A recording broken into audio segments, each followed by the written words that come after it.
Hey, good morning. I just have a quick question for Gordon specifically.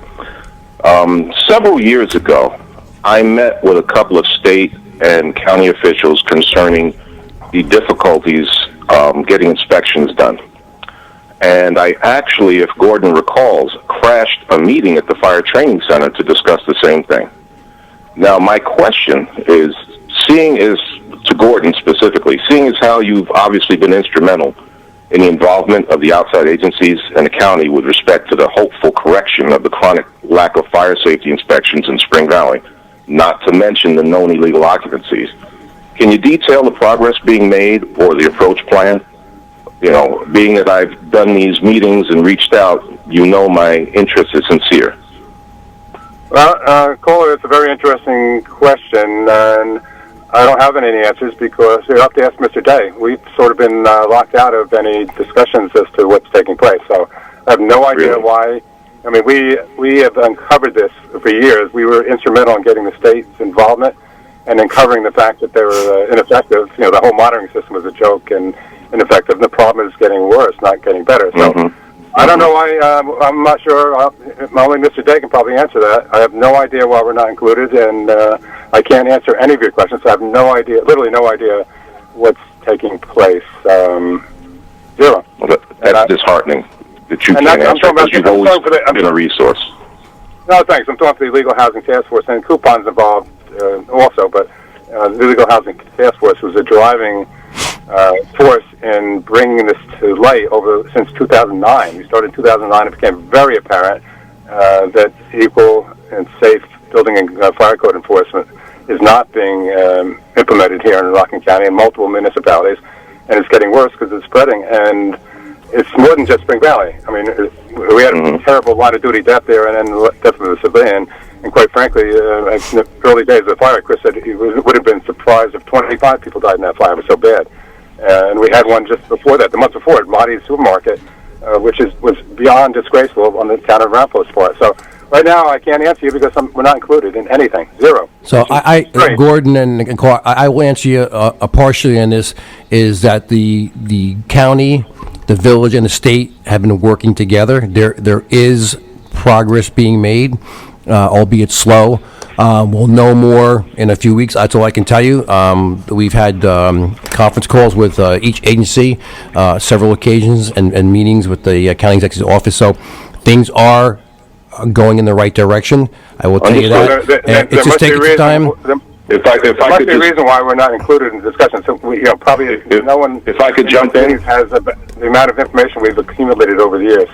I know that this has been on the forefront of everyone's mind, and I think being that the public are the ones that are supposed to be served and protected, maybe something should be disseminated to the public so that they know that there is progress. Yeah, this has been years in coming. Yeah, I worked for 22 years and witnessed the tendency and the direction that things are going. No, I spoke up and tried to get corrections, but I was locked out and targeted, amongst other things. So understand also too that that the order only came down from the state, on November 15th and November 14th. So from that order when they said the county, hey, listen, county, you're going to take over and oversee the enforcement program there. It's a lot has happened in that short time frame. So that order just came down. Understand that the county is working hard on many different levels and with many different thoughts and ideas. So in due time, I know this has been a long ongoing. It's been years and years and years. However, we were preaching patience, and things are going in the right direction. So I brought it to light in 2015 or so, thereabout, and I know that there's two philosophies in this world: either the squeaky wheel gets the grease, or the nail that sticks out gets hammered down. I'd like to know which one, and I know the public wants to know which one it's going to be. Oh, and listen, like Gordon said, the state had oversight there. That obviously didn't work out, otherwise the state wouldn't be, dictating to the county that now we want you to oversee this. So. Thanks, caller. It was a good call. Yes, very good call. Hit a nerve with me. So. Yeah, we know that. Yep, there's no doubt about that. All right, you're on the air. Hello. Hello.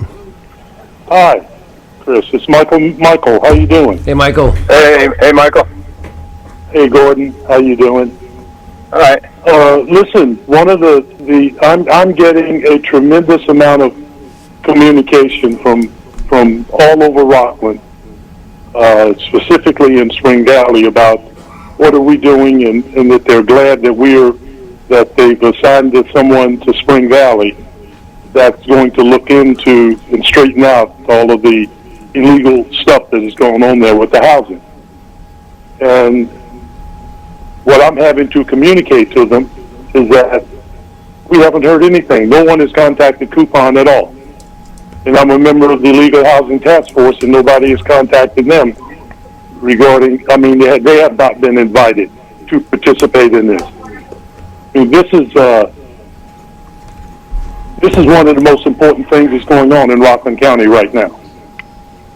And I'm surprised that the two organizations that are up front trying to prevent illegal housing and schools over the last several years has not been invited to participate in what's going on in Spring Valley. Yeah, you heard the prior caller. I could not answer his questions because we're not part. We haven't been included, and I have to ask our county executive today why Coupon and the Illegal Housing Task Force is not being consulted. I don't know, something's not connecting here. Something's not right. Well, from a Coupon's point of view, we're sick and tired of meeting with politicians, and the politicians is doing nothing but pacifying us and going off and doing nothing. We're going to go bigger. We're going to go to the federal government, to the governor herself, and to the federal government and ask, how come this isn't being handled? Because we know what's going to happen in Spring Valley. It's already, from the presentation that this guy gave to the county legislature, talking about getting a handle on all of the violations. Getting a handle on the violations being nothing. We've submitted thousands of violations to Ramapo and to the county, and nothing happens. Why doesn't anything happen? Because it's not up to the first level is not doing anything. It's up to the courts. If they're not going to get this stuff settled in the courts and issue fines for these people that's doing it, nothing is going to change. They're going to spend a couple of months saying we've got a handle on all the violations. They're going to give awards and shake hands and do a press conference and go away, and the same crap is going to remain here. Nothing is going to change. Nothing's going to change unless major changes take place. I'm sorry that I'm taking up your time, but I'm very aggravated about this because of nothing is happening, and what the plan, as far as I could see from what this guy said to the county, he's going to be scrapping at the bottom of the problem, not at the top. The problem is at the top. Yep. And he's communicating with John Adario. John Adario is one of the main causes of the problem. And so listen, John Adario is the Commissioner of State Codes, and he's part of the problem. If anybody in New York State is responsible for what's been taking place here, it's him. So I think if we don't get the governor involved and the federal in law enforcement involved, nothing is going to happen here. Yeah. I think if you're right, it's time to go bigger. Yep. So anyway, I hate to call in and vent on your show, but it's just that something needs to change, and to pretend that something is going to change with what's going on now is a farce, and it's an embarrassment and an affront to everything that we've been trying to do over the last 5, 6, 7, 8, 10 years. I agree with every word. I agree with every word. If the politicians and the people that's running this guy that's supposed to be this guy that's supposed to be running this in Spring Valley do not want us to be involved in it, well, I guess they have let us know because they haven't contacted anybody. They know who we are. They know who we are, from the county executive to all of the supervisors and the mayors. And there were 13 coupon organizations that is very aggravated about this. Well, And we're thanks, gonna- we're Mike, gonna for make calling in, that Mike. deal. Thanks for calling in. It's 10 o'clock. I had about 20 other things I wanted to bring up, but that was cut off by these phone calls the last 2 minutes. So, who wants to be a volunteer? It's called Who Wants to Be a Volunteer. So we'll be back next week. Have a good weekend, everybody. Okay. And it's AM 7.